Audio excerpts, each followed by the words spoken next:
Hello बच्चों, let's read this question. The question says solubility curve of a hydrated salt in water with temperature is given.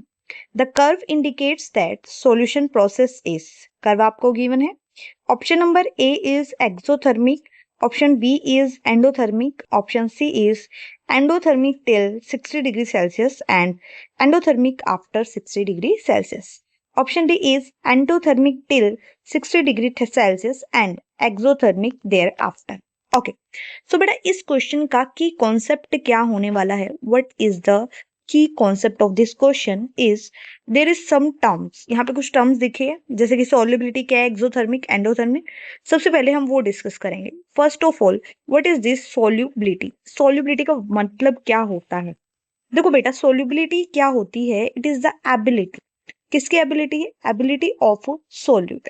किसी solute की ability है to dissolve in the solvent, to get dissolve in the solvent, कि वो कितना solvent के अंदर dissolve हो पा रहा है, उसकी वो एबिलिटी है. यस, क्या बना रहा है? To form solution.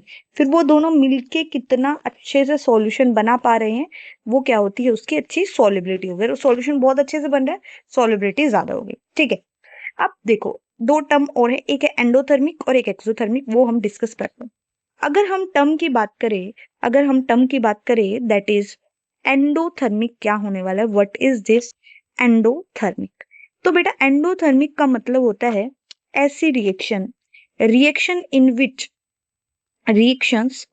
Which heat is absorb, in which heat absorb होती है. ठीक है, ऐसे सिस्टम को, ऐसे वाली जो रिएक्शंस होती हैं, उसको हम बोलते हैं क्या? Endothermic reaction. ठीक है, अब अगर देखो, अगर सोल्यूबिलिटी वाली जो रिएक्शन है, अगर वो एंडोथर्मिक है, तो इसका मतलब उसको हीट चाहिए.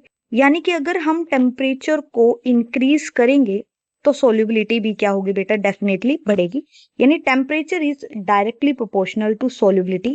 अगर आपकी रिएक्शन क्या है? अगर आपकी रिएक्शन एंडोथर्मिक है तो सोल्यूबिलिटी बढ़ेगी विद टेम्परेचर. अगर सोल्यूबिलिटी बढ़ रही है टेम्परेचर के साथ, इसका मतलब उस टाइम पे प्रोसेस आपका एंडोथर्मिक है. अगर हम बात करेंगे एक्सोथर्मिक प्रोसेस के बारे में, तो एक्सोथर्मिक प्रोसेस कैसा प्रोसेस होता है या रिएक्शन होती है? रिएक्शंस इन विच, ऐसी रिएक्शन जिसमें हीट इवॉल्व होती है, मतलब बाहर निकलती है. इन विच हीट इवॉल्व. अगर हीट बाहर निकल रही है तो इसका मतलब वो टेम्परेचर को फेवर नहीं कर रहा.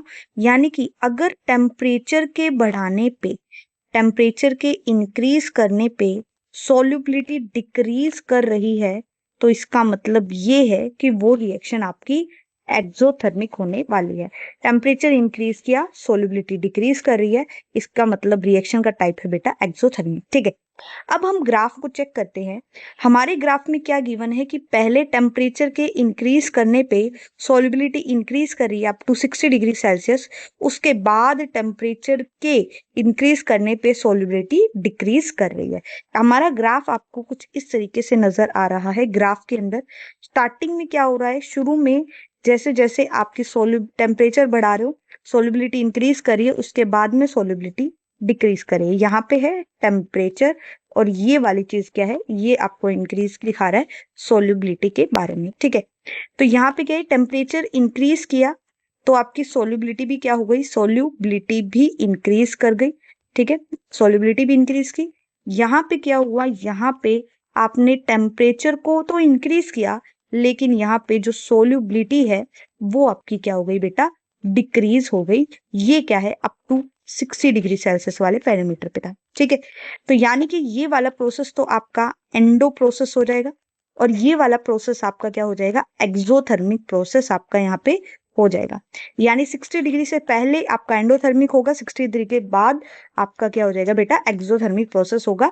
Hence the solution is option number D, that is endothermic till 60 degree Celsius and exothermic thereafter. So option number D is your solution. Hope you understood it well.